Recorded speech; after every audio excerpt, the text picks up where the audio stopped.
Ryan Steinecker with Cooper Cornia, Athletic Director at Rich High School. Cooper, thanks for your time. Hey, you bet. It's good to be with you again, Ryan.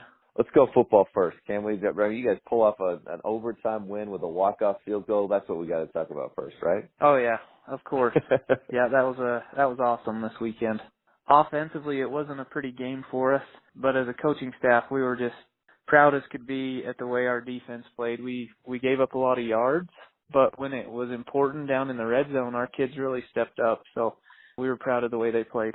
We've seen that a number of times this season, and you'll play Monticello this Friday. When you were at Monticello, you gave up a lot of yards. They only scored twice. Altamont had a ton of yards. They were in the red zone, including overtime, 6 times and scored once. So how do you guys do that? Honestly, against Altamont, I think it was kind of a scheme deal. They're all about running you over, and when you get down there in the red zone, everything tightens up a little bit, and we were just able to pack it in, and then the kids just really, they had that attitude that they're not going to score, and they were pretty hard-nosed about it, just the way you have to be down there.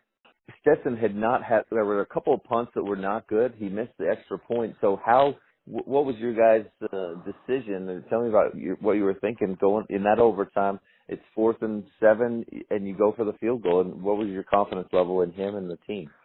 Honestly, I can't speak for the rest of the coaches, but I felt confident in him that he could do it. He's kicked pretty well all year in practice, and obviously we haven't scored a ton of points, but he'd have a pretty good percentage on his PATs. Now, field goals, we hadn't kicked one in a game, so it was a little bit shaky there, but we were on that left hash, which for a right-footed kicker is where you want to be, and I had confidence in him that he could do it. And, just looking at percentages, we figured it was a higher percentage to pick that up than pick up the 7 yards to get the first down. When you guys played at Monticello, beginning of the year, you lost 13-7 and really didn't do much offensively. What's the plan to have a better offensive output this Friday in the first round of the playoffs? We got to get a good balance. We got to establish the run. And, last game, Gage Wilcox kind of just shut us down basically on his own. He's an animal. Watching film, he's all over the field, so we got to take care of him before we can do anything. Anything else you want to touch on before we move on to volleyball? Nope. Got a good week of practice ahead of us, and it should be fun this week.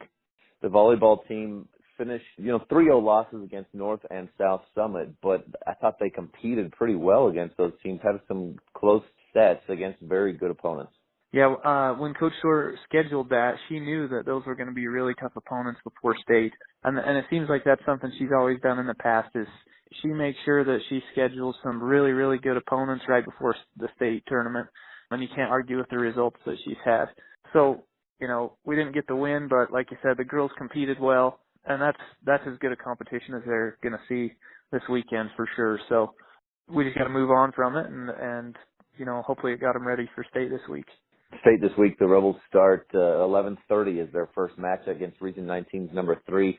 That's not been determined who that is yet, but that should be a team the Rebels can beat. Yeah, that should be a good matchup. 19's number 3 is always pretty tough, but we should have the edge there. So looking forward to that first game.